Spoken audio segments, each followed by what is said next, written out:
اعوذ باللہ من الشیطان الرجیم بسم اللہ الرحمن الرحیم رب اشرح لی صدری ویسر لی امری واحلل عقدۃ من لسانی یفقہوا قولی واجعل لی وزیرا من اہلی۔ السلام علیکم ورحمۃ اللہ وبرکاتہ۔ انبیاء سیریز میں آج ہم ان انبیاء کے بارے میں بات کریں گے جن کی بہت زیادہ ڈیٹیل ہمیں نہیں ملتی، لیکن ہاں ان کا نام قرآن میں درج ہے، اور قرآن میں اگر کسی کا نام درج ہے تو اس کا مطلب ہے کہ وہ کوئی نارمل انسان نہیں ہے۔ اللہ تعالیٰ نے ذوالکفل کا ذکر قرآن مجید میں سورہ انبیاء میں کیا، آیت نمبر 86 میں، اور اللہ نے ان کو انبیاء کے ساتھ ان کا ذکر بیان فرمایا ہے۔ اللہ تعالیٰ فرماتا ہے وَإِسْمَاعِيلَ وَإِدْرِيسَ وَذِي الْكِفْلِ كُلٌّ مِّنَ الصَّابِرِينَ وَأَدْخَلْنَاهُمْ فِي رَحْمَتِنَا إِنَّهُمْ مِنَ الصَّالِحِينَ۔ اور اے نبی صلی اللہ علیہ وسلم، اسماعیل اور ادریس اور ذوالکفل کو بھی یاد کیجئے، یہ سب کے سب صبر کرنے والے تھے اور ہم نے ان کو اپنی رحمت میں داخل کیا، بلا شبہ وہ سب نیکوکار تھے۔ تو ہمیں اس سے اندازہ ہوتا ہے کہ اللہ تعالیٰ نے انبیاء کا ذکر نیکوکاروں کے طور پر بھی کیا ہے، اور ذوالکفل کے بارے میں کہ وہ نبی ہیں اس کے بارے میں ہمیں کوئی دلیل نہیں ملتی، لیکن ان کا نام انبیاء کے ساتھ لیا گیا ہے۔ یہ صرف یہی ایک سند ہمارے پاس موجود ہے۔ اس میں چوٹی کے علماء اور مفسرین کے درمیان بھی کافی اختلاف ہے۔ کچھ لوگوں نے ذوالکفل کو انبیاء نبی کہا اور کچھ نے انہیں صرف ایک نیک انسان کہا۔ بہرحال ہمیں یہاں پر یہ سمجھنے کی ضرورت ہے کہ اگر وہ صرف ایک نیک انسان تھے تو بھی اللہ نے انہیں انبیاء کے برابر ان کے نام کو درج کیا اور ان کا ذکر قرآن کریم میں کیا گیا، تو کچھ ان کے کام رہے ہوں گے جنہوں نے انہیں اس مقام پر پہنچایا کہ اللہ نے انہیں اپنی آخری کتاب میں ان کے نام کو جگہ دی۔ تو یہ کوئی نارمل بات، معمولی بات نہیں ہو سکتی ہے۔ ذوالکفل کا نام انبیاء کے ساتھ ہے۔ اس میں ہمارے لیے ایک اور یہ بھی نصیحت ہے کہ اللہ تعالیٰ نیک لوگوں کا مقام اللہ کی نظر میں بہت اعلیٰ اور بہت احترام والا ہے، اور اللہ انہیں اس نظر سے دیکھتا ہے کہ ان کا ذکر اللہ نے قرآن کریم میں کیا ہے۔ آگے اللہ فرماتا ہے سورہ صاد آیت نمبر 48-45 میں، اور ہمارے بندے ابراہیم، اسحاق، یعقوب کو یاد کرو جو قوت اور بصیرت والے تھے، ہم نے ان کو ایک صفت خاص آخرت کے گھر کی یاد سے ممتاز کیا تھا۔ اور ہمارے نزدیک منتخب اور نیک لوگوں میں سے اسماعیل، یاسا اور ذوالکفل کو یاد کرو، وہ سب نیک لوگوں میں سے تھے۔ تو اسماعیل علیہ السلام کا ذکر ایز اے نبی آتا ہے، یاسا کا بھی ذکر ایز اے نبی آتا ہے، لیکن ذوالکفل کے لیے کہیں پر بھی نبی کا لفظ استعمال نہیں ہوا ہے۔ قرآن مجید میں انبیاء کرام کے ساتھ بہت سارے ایسے تعریفی کلمات ادا کیے گئے ہیں، جیسے کہ اللہ نے نبی کو کہیں پر صدیق، کہیں پر رحیم اور کہیں پر کریم کے لفظ سے بھی نوازا ہے، اور اس طرح سے اللہ نے، لیکن اگر ذوالکفل ایک نارمل انسان تھے تو اللہ نے ان کو یہ خاص مرتبہ اور خاص منزلت کس بنیاد پر دی، یہ ہمیں ایک بار دیکھنے کی ضرورت ہے۔ تو اس کے بارے میں ہمارے پاس جو مفسرین کے اقوال ہیں اور تابعین کے اقوال ہیں وہ میں انشاءاللہ تعالیٰ آپ کے سامنے رکھوں گی، کہ حضرت مجاہد رحمۃ اللہ علیہ سے روایت ہے کہ انہوں نے فرمایا آپ نبی نہیں تھے بلکہ نیک آدمی تھے، اور آپ نے اپنی قوم کی رہنمائی کی، ان میں انصاف کرنے کی ذمہ داری اٹھائی، اس لیے آپ کو ذوالکفل یعنی کہ ذمہ داری اٹھانے والے کے نام سے پکارا گیا۔ تو اس سے ہمیں یہ پتہ چلتا ہے کہ ذوالکفل نے خود سے تمام لوگوں کی ذمہ داری اپنے اوپر اٹھائی۔ تو وہ ذمہ داری کیا تھی اس کے بارے میں بھی علماء کی رائے ہے کہ وہ لوگوں میں انصاف کرنے والے حاکم تھے۔ ان کو جب ان کے لوگوں نے، اور کچھ کہتے ہیں کہ اس وقت جو نبی موجود تھے انہوں نے ان کو قاضی بنایا، یعنی کہ انہیں جج بنایا اور انصاف کرنے والے کی اپادھی انہیں وہ مقام عطا کیا گیا جس میں وہ لوگوں کے درمیان انصاف کرتے۔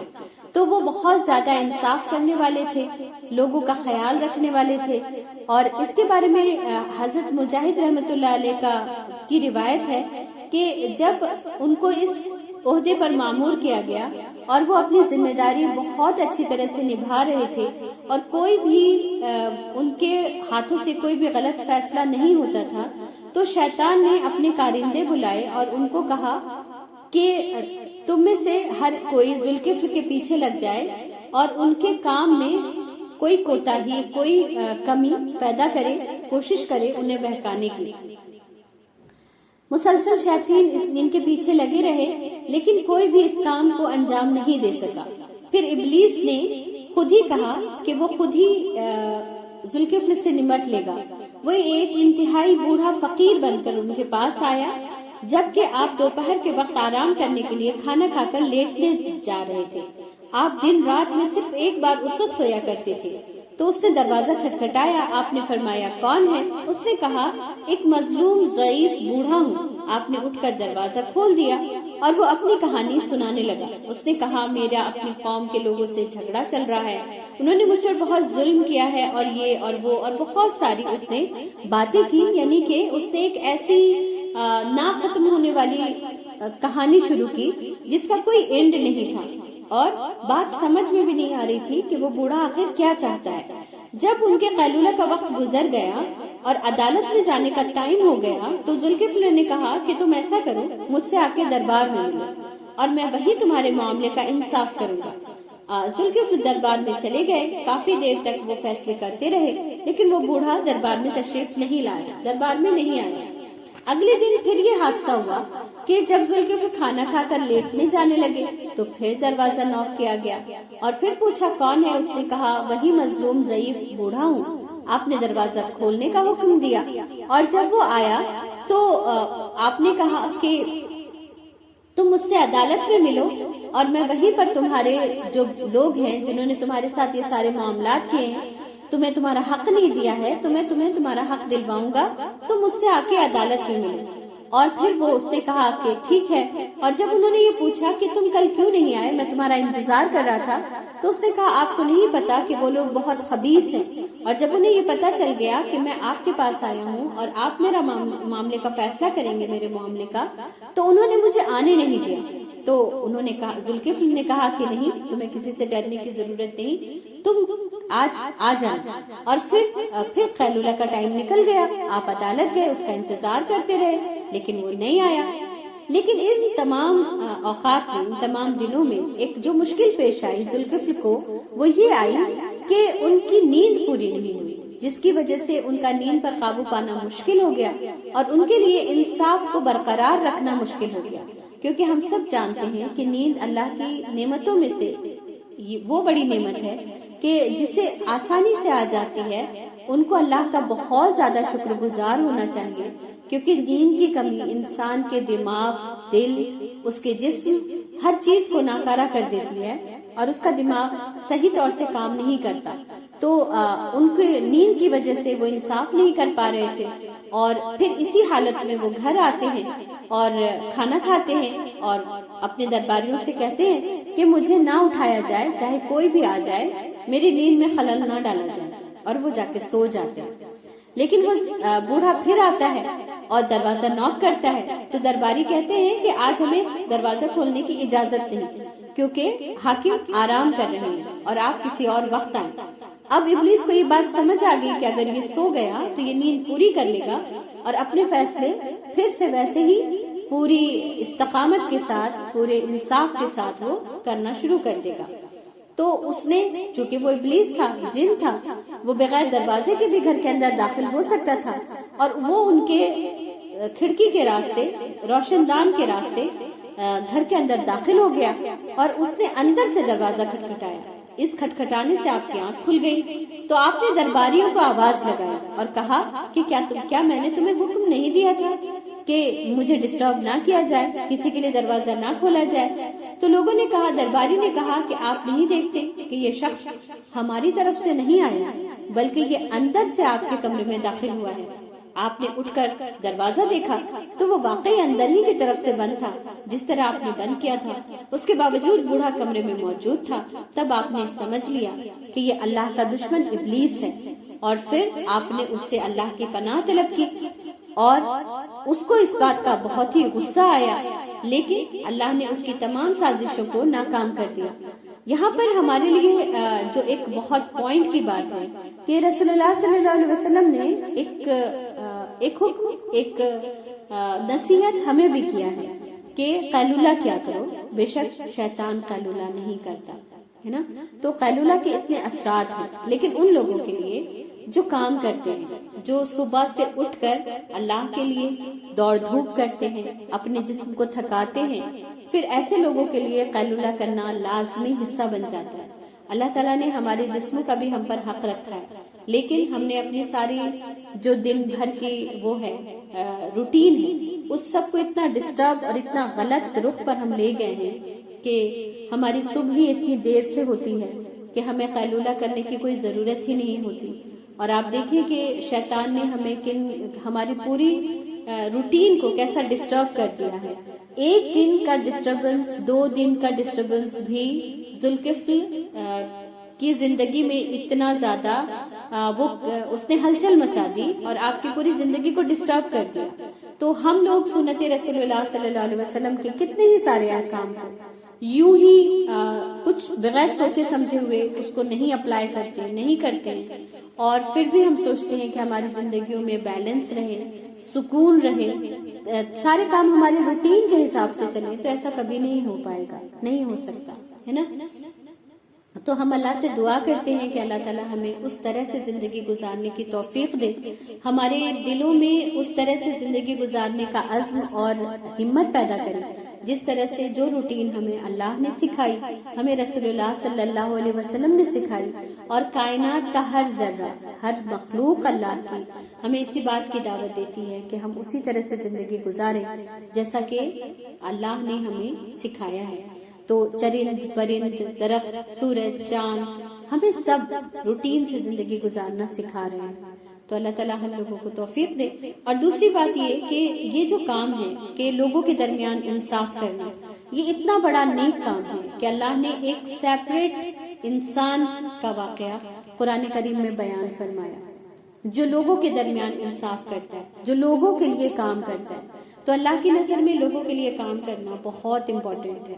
میں اور آپ آج اپنی زندگی صرف اپنے لیے گزارتے ہیں، ہمارا جینا، ہمارا مرنا، ہمارے بچے، ان کی سہولتیں، ان کا ایجوکیشن، ان کے فیوچر، اس کے علاوہ ہمارے پاس کوئی پلان نہیں ہے۔ تو اگر ہم لوگوں کے لیے نہیں جیتے ہیں تو ہمیں سمجھ لینا چاہیے کہ اللہ اور اللہ کی کتاب میں انہی لوگوں کا ذکر ہے، اور انہی لوگوں کے ذکر سے یہ کتاب بھری پڑی ہے جنہوں نے اللہ کے لیے، اللہ کے بندوں کے لیے، اللہ کے لیے، اللہ کے بندوں کے ساتھ کام کیا، ان کے لیے سوچا، ان کی بھلائی کے لیے ساری زندگی کوشاں رہے، اور اسی حال میں اس دنیا سے رخصت ہوئی۔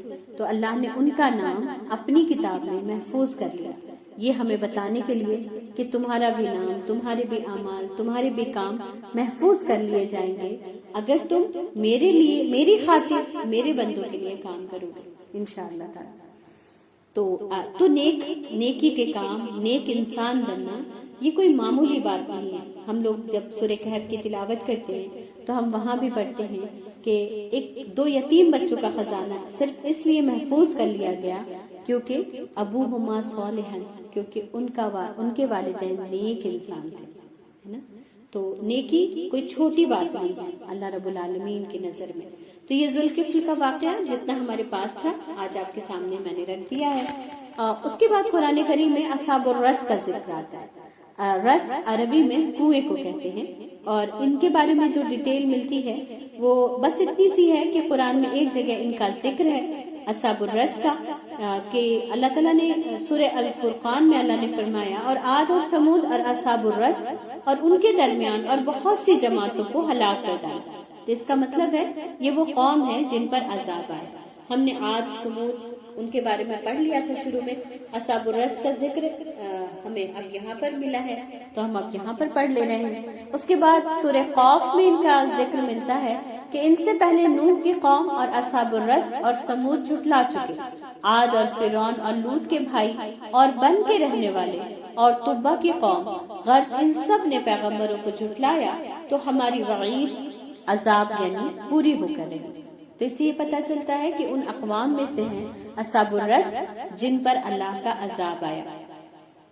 ان کی ڈیٹیل کچھ تابعین سے ہمیں جو موصول ہوتی ہے وہ اس طرح ہے کہ ابن عساکر رحمۃ اللہ علیہ نے اپنی تاریخ میں شہر دمشق کے تعمیر کا ذکر کرتے ہوئے لکھا ہے کہ اللہ تعالیٰ نے اصحاب الرس کی طرف ایک نبی کو مبعوث فرمایا جن کا نام حنظلہ بن صفوان تھا.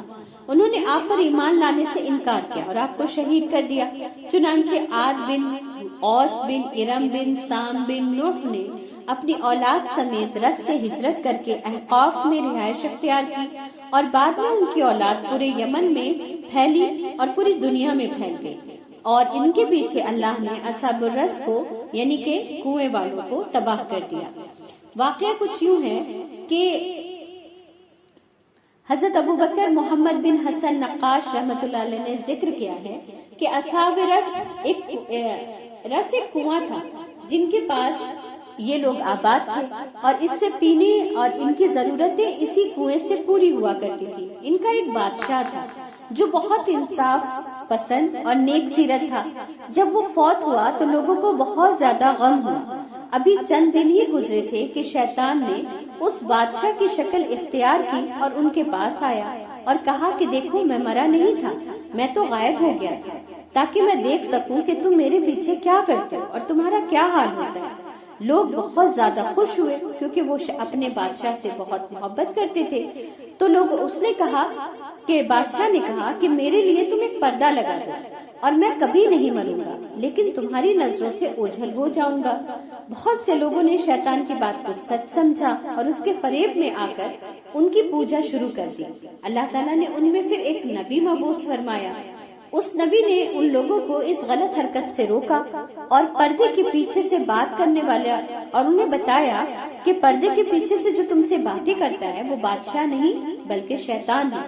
اس نبی نے انہیں ان کی عبادت سے بھی منع کیا اور اللہ وحدہ لا شریک کی عبادت کرنے کا انہیں حکم دیا جیسا کہ تمام انبیاء نے اپنی قوم کو دیا. امام سہیلی رحمۃ اللہ علیہ کا بیان ہے کہ یہ جو نبی تھے حضرت حنظلہ ان پر نیند کی حالت میں وحی نازل ہوتی تھی اور لوگوں لیکن جیسا کہ ہم سب جانتے ہیں کہ بہت کم لوگ ہوتے ہیں جو نبی پر ایمان لاتے ہیں اور کچھ انبیاء ایسے بھی گزرے ہیں جن پر ایمان لانے والوں کی تعداد نہ کے برابر رہی ہے. انہی میں سے حنظلہ بن صفوان بھی ہیں. ان پر بہت کم لوگوں نے ان پر ایمان لائے اور زیادہ تر لوگوں نے ان کی مخالفت کی, یہاں تک کہ ان لوگوں نے ان کے خلاف سازش کیا اور انہیں ان پر حملہ کیا, انہیں شہید کر دیا اور کنویں میں ڈال دیا. نتیجہ کیا ہوا کہ وہی کنواں جو سالوں سے ان کی پرورش کر رہا تھا وہ خشک ہو گیا, درخت سوکھ گئے, پھل ختم ہو گئے اور انہیں پھر پیاس نے آ لیا. چنانچہ ان کے گھر ویران ہو گئے اور وہ ادھر ادھر بکھر گئے. آخرکار سب کے سب ہلاک ہو گئے. اور جیسے کہ ابن عساکر رحمۃ اللہ علیہ نے فرمایا تھا کہ صرف اس میں سے جو اصحاب رس یعنی کہ حنظلہ بن صفوان کے خاندان کے لوگ تھے وہ وہاں سے ہجرت کر کے احقاف چلے گئے اور وہیں انہوں نے جا کر اپنی باقی زندگی گزاری. تو یہ اصحاب الرس کا واقعہ تھا جس کو آپ تھوڑا سا قرآن میں جب پڑھیں گے تو آپ کے پاس یہ ڈیٹیل رہے گی انشاءاللہ تعالی جو آپ کو آپ کی انشاءاللہ مدد کرے گی. اور ساری نبیوں کے قصوں کا وہ ہوتا ہے دو ہی وہ مطلب دو ہم وہ دیکھتے ہیں سین دیکھتے ہیں لوگوں کے معاملات. ایک تو یہ کہ کچھ لوگوں نے نبیوں کا احترام کیا, ان پر ایمان لائے, اللہ کی بات کو سنی اور پھر اپنے لیے جنت کو کنفرم کیا. اور کچھ لوگ ایسے کچھ قومیں ایسی تھی جنہوں نے اپنے نبیوں کا انکار کیا اور اپنے نبیوں کے ساتھ ظلم زیادتی کی اور صرف اس پر بھی رکے نہیں بلکہ انہیں شہید بھی کر دیا اور اپنے لیے جہنم کو کنفرم کر لیا. تو دیکھیں اللہ نے انبیاء سب کی طرف بھیجے, اللہ نے ڈرانے والا خوشخبری دینے والا ہر ایک کی طرف بھیجا, لیکن اللہ کبھی بھی آپ کو فیصلہ لینے میں آپ کے اوپر کوئی جبر نہیں کرتا بلکہ اللہ اختیار دیتا ہے انسانوں کو کہ وہ چاہیں تو اپنے لیے جنت کو چن لیں اور چاہیں تو اپنے لیے اللہ کی ناراضگی کا سودا کر لیں. اللہ تعالیٰ نے حضرت آدم علیہ السلام کو ہی یہ بات بتا دی تھی کہ اب تم اور تمہاری اولاد دنیا میں رہو اور تمہارے لیے یہ حکم ہے کہ میری طرف سے جب بھی تمہارے لیے رہنمائی کے لیے کسی کو بھیجا جائے گا تو تم اس کی پکار پر لبیک کہو گے, اس کا ساتھ دو گے اور اس کی بات مانو گے. تو ابن آدم میں سے جتنے بھی لوگ اس کام کو کرتے رہیں گے وہ اپنے بابا کے اس وعدے کو پورا کرتے رہیں گے جو حضرت آدم علیہ السلام نے اللہ رب العالمین سے لیا تھا.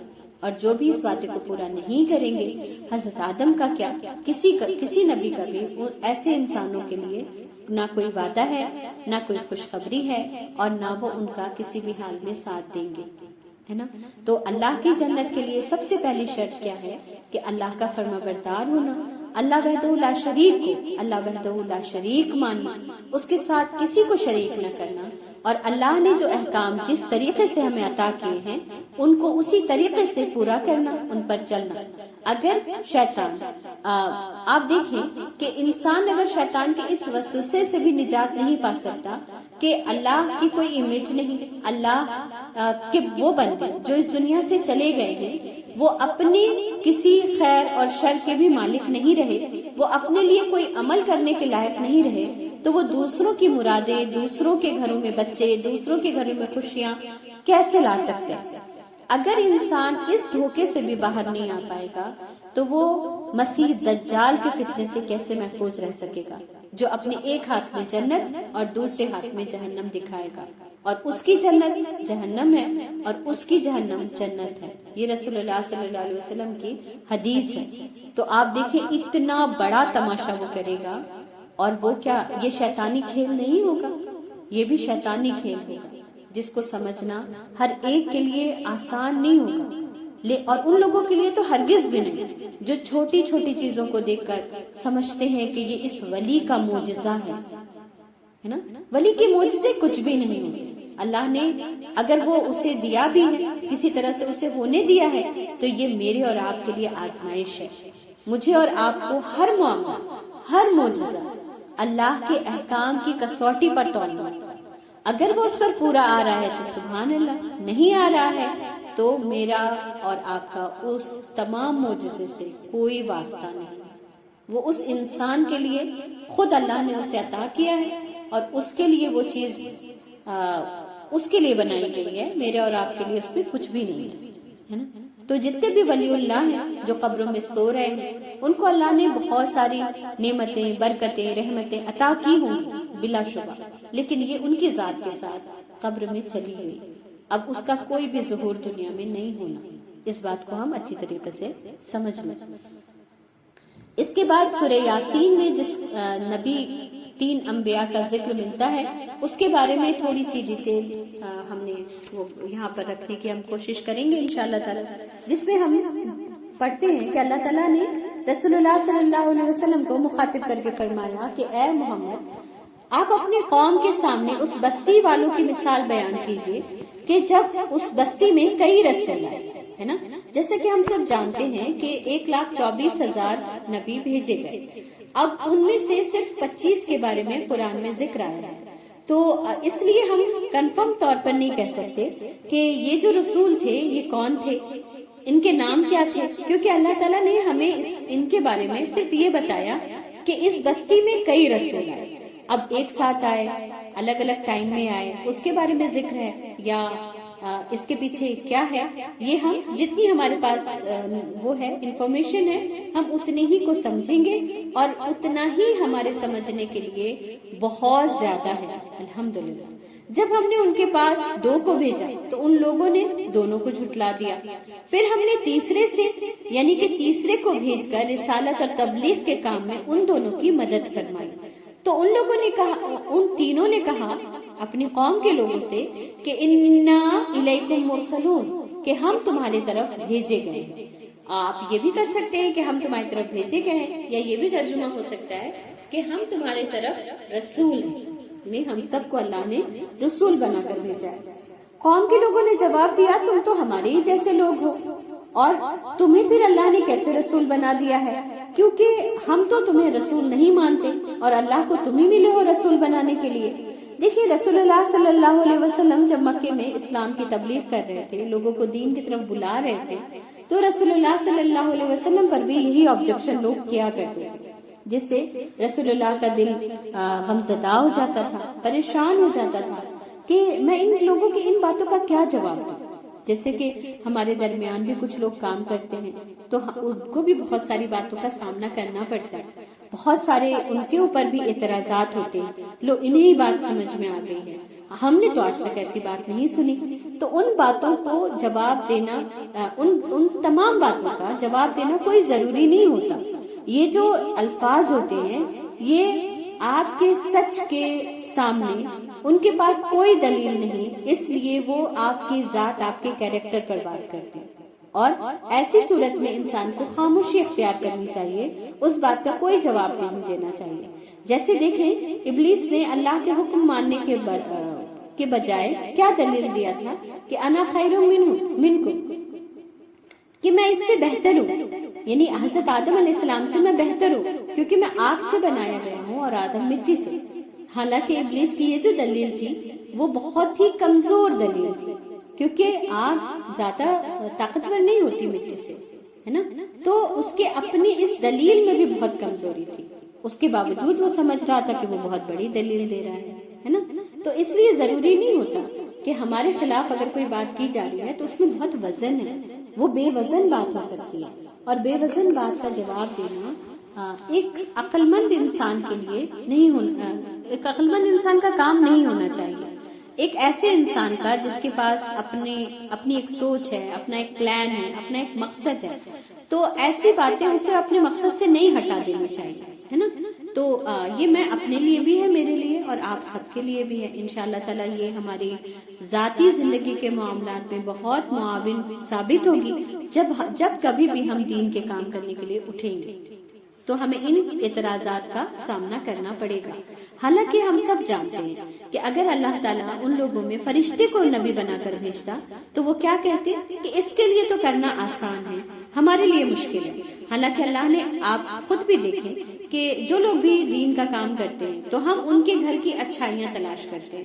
ہاں ان کے اب تو بچے بڑے ہو گئے ہیں، اصل میں ان کے شوہر یہاں پر نہیں رہتے ہیں نا، اصل میں ان کے بچے بہت اچھے ہیں، تو بہت ساری اصل میں اللہ نے انہیں بہت دولت دی ہے، تو بہت ساری ایسی ایکسکیوزز ہوتی ہیں جو آج بھی لوگ دیتے ہیں اللہ کے کام کرنے کے بجائے اللہ کے کام نہ کرنے کے بہانے کے طور پر۔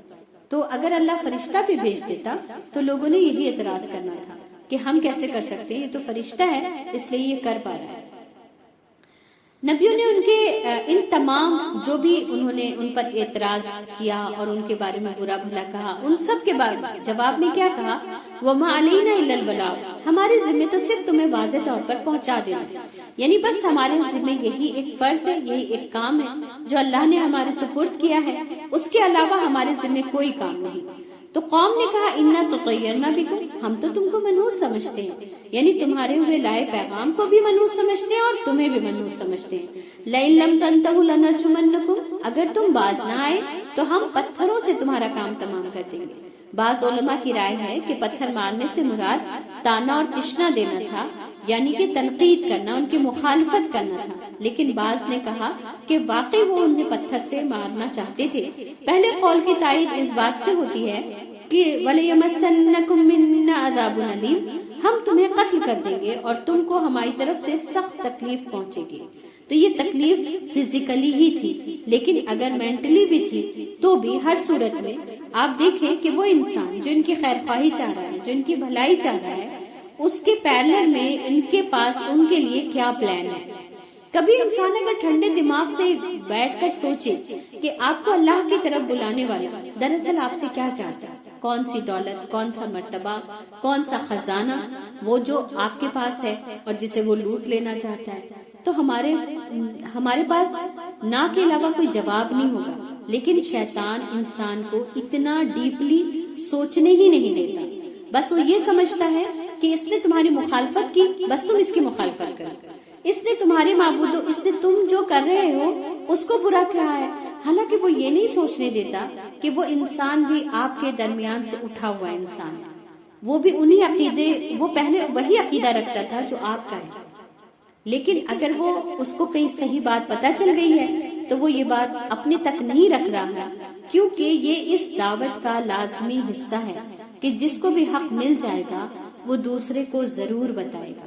اور یہ جو سچویشن ہے جس کی میں بات کر رہی ہوں، جس سے انبیاء کو واسطہ پڑا، وہ کن لوگوں کے درمیان پڑا؟ جو مشرک تھے، جو کافر تھے، جو اللہ کا انکار کرنے والے تھے، جو ہر دھرم تھے، جن کا اللہ کے دین سے، دین اسلام سے دور دور تک کوئی واسطہ نہیں تھا۔ لیکن آج ایسی مخالفت ہم اپنے سماج، اپنے معاشرے، اپنے خاندان میں پاتے ہیں، حالانکہ ہم سب سو کالڈ مسلمان ہیں۔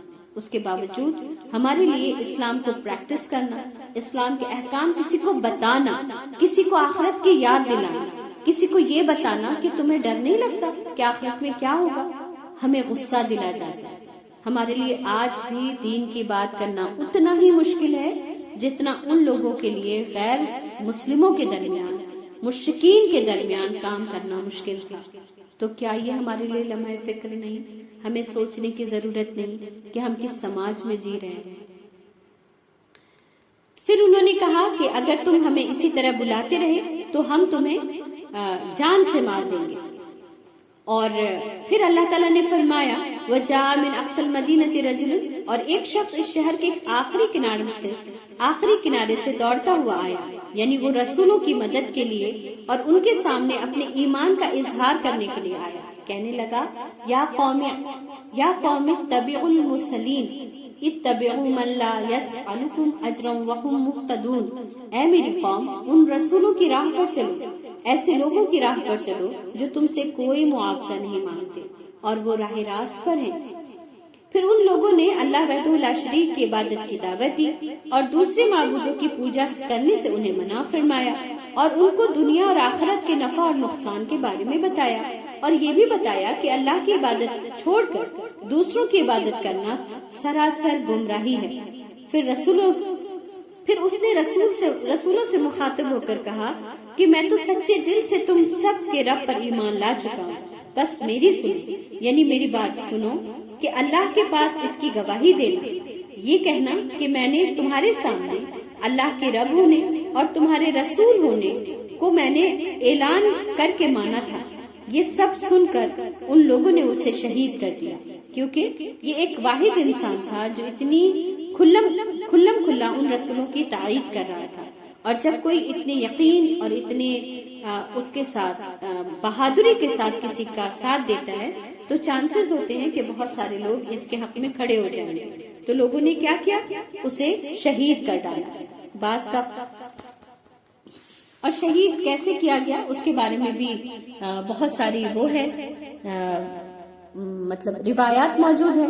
بہرحال جب وہ شہید ہو گیا اور اللہ فرماتا ہے کہ جب اسے جنت میں داخل کیا گیا، جب اللہ نے فرمایا کہ ادخل الجنت، جنت میں چلا جا، یعنی جب اسے جنت میں اللہ نے داخل کیا تو وہاں کی نعمتیں اور خوشیاں دیکھ کر وہ کہنے لگا یا لیت قومی یعلمون بما غفر لی وجعلنی من المکرمین، کاش میری قوم کو بھی معلوم ہو جاتا کہ مجھے میرے رب نے بخش دیا اور مجھے باعزت لوگوں میں سے کر دیا۔ تو علماء کہتے ہیں، حضرت ابن عباس رضی اللہ عنہ بھی کہتے ہیں کہ وہ اتنا خیر خواہ انسان تھا کہ جنت میں جانے کے بعد بھی اسے اپنی قوم کا خیال تھا۔ اس نے کہا ہائے میری قوم، یا لیت قومی، کاش میری قوم کو معلوم ہوتا۔ کیا معلوم ہوتا؟ کہ میرے رب نے مجھے بخش دیا۔ تو اسے ابھی بھی اپنے قوم کے لوگوں کی فکر تھی، اور اس کو اللہ نے مینشن کیا ہے قرآن میں کہ کاش وہ ان کی اپنے رسولوں کی بات مان لیتے۔ تو ہم مسلمانوں پر لوگوں کی خیر خواہی، لوگوں کے لیے جو تبلیغ کرنے کا سنگ میل ہے کہ ہم کہاں تک لوگوں کو سمجھا سکتے ہیں، جہاں تک ہماری زندگی ہے، جب تک کہ ہم خود اللہ کی راہ میں اس دنیا سے رخصت نہ ہو جائے اور اللہ ہمیں راضی ہو کر جنت الفردوس نہ عطا فرما دے۔ اس سے پہلے تک ہمارے لیے کوئی سانس لینے کا، کوئی رک جانے کا، کسی کی باتوں سے چھلنی ہو کر اپنا کام روک دینے کا کوئی جواز نہیں ملتا ہے نا۔ اور اس جنت میں جا کر کے بھی آپ دیکھیں اللہ تعالیٰ نے اس کو جو انعام دیا، اللہ نے وہ ذکر کیا قرآن میں، اور وہ قبل از وقت بتا دیا، اور یہ رسول نہیں تھا، یہ رسولوں کی تصدیق کرنے والا تھا، پھر بھی اللہ نے ان کا ذکر قرآن میں کیا اور اس کے پیچھے جو سب سے بڑی چیز لگتی ہے وہ یہی ہے کہ وہ لوگوں کا خیر خواہ تھا. تو اللہ کو اپنے بندوں کے خیر خواہ لوگ اتنے زیادہ پسند ہے نا. تو قتادہ فرماتے ہیں آپ مومن کو ہمیشہ دوسروں کا بھلا چاہنے والا پائیں گے، اسے کبھی دھوکہ دینے والا نہیں پائیں گے. اس نے جب اللہ کی طرف سے اپنی عزت افزائی دیکھی تو کہا یا لیت قومی یعلمون بما غفر لی ربی وجعلنی من المکرمین. کاش میری قوم کو بھی معلوم ہو جاتا کہ مجھے میرے رب نے بخش دیا اور مجھے باعزت لوگوں میں کر دیا. اس نے یہ تمنا کی تھی کہ اسے اللہ کی طرف سے جو انعام اور اکرام نصیب ہو اس قوم کو بھی اس کا علم ہو جائے. حضرت قتادہ فرماتے ہیں کہ جب انہوں نے اس اللہ کے بندے کو شہید کر دیا تو اللہ تعالیٰ نے انہیں نیست و نابود کر دیا اور فرمایا وہ تو صرف ایک ہولناک چیخ تھی کہ وہ سب کے سب ایک ساتھ بجھ گئے. ارشاد باری تعالیٰ ہے کہ اس کے بعد ہم نے اس قوم پر آسمان سے لشکر نہ اتارا، نہ ان کی طرف ہم ہی اترا کر، نہ ہم اس طرح اتارا کرتے ہیں. وما انزلنا على قومه من بعده من جنده من السماء وما كنا منزلين. اور نہ ہم نے اس کے بعد اس قوم پر کوئی آسمان سے لشکر اتارا اور نہ ہم اس طرح اتارا کرتے ہیں. یعنی جب انہوں نے ہمارے رسول کو جھٹلایا اور ہمارے رسولوں کی تصدیق کرنے والے کو شہید کر دیا تو ان لوگوں سے انتقام لینے کے لیے ہمیں آسمان سے کوئی لشکر اتارنے کی ضرورت نہیں پڑی، بلکہ وہ تو صرف ایک چیخ تھی اور اس کی بھی وہ تاب نہ لا سکے اور وہ سب کے سب اوندھے منہ گر گئے. اللہ تعالیٰ نے ان کی طرف حضرت جبرائیل کو بھیجا. انہوں نے شہر کے دروازے کی چوکھٹ کو پکڑ کر ایک زور کی آواز نکالی تو وہی ان کے ختم ہو جانے کے لیے کافی تھی. اس تفصیل سے ہمیں معلوم ہوتا ہے کہ اللہ کے رسولوں کی تصدیق کرنے والے بندوں کی بھی اللہ کی نظر میں کتنی قدر اور منزلت ہے اور اللہ کے پاس ان کے لیے کیا انعامات ہیں. تو اس کے ساتھ ہی یہ تینوں جو ہمارے پاس وہ تھی اقوام اور ان سے ریلیٹڈ جو رسول تھے ان کے پاس جو بھی ڈیٹیل تھی وہ آپ کے سامنے رکھ دی گئی ہے، اور جتنی بھی میں اکٹھا کر سکتی تھی اور میرے پاس موجود تھی وہ سب کے سب آگے اس سے آگے بھی آپ سب مطالعہ کر سکتے ہیں. اور یہ تو علم کو حاصل کرنے کی صرف ایک چاشنی ہے، ایک شیرہ ہے جو اگر ہماری زبانوں کو لگ گیا اور اللہ تعالیٰ نے ہمیں توفیق دے دی کہ ہم اللہ کے ان بندوں کو ڈیٹیل سے پڑھیں اور ان سے اپنے لیے اپنی زندگیوں میں ہونے والے معاملات، حادثات، تعلقات اور ان تمام چیزوں میں ہمیں جو پریشانیاں آتی ہیں اس میں ہم اپنے لیے راہ نکال سکیں اور اپنی زندگیوں کو آسان بنا سکیں. آسان اس اعتبار سے کہ ہمیں اللہ کے فیصلوں پر یقین ہو، ہم اللہ کے فیصلوں پر راضی رہیں. بظاہر ہمیں لگ رہا ہو کہ یہ نقصان کا سودا ہے، ہم پس رہے ہیں، ہم دب رہے ہیں، ہم ہلاک ہو رہے ہیں، لیکن ہمیں یاد رکھنا چاہیے کہ یہ صرف دنیا کا نقصان ہے، یہ صرف دنیا کی ہلاکت ہے، یہ صرف دنیا میں ہلاک ہو جانا ہے، ختم ہو جانا ہے. لیکن اللہ کے پاس ایسے بندوں کے لیے بہت انعامات ہیں، بہت مرتبہ ہے اور اللہ کی جنت ان کے انتظار میں ہے انشاءاللہ تعالی.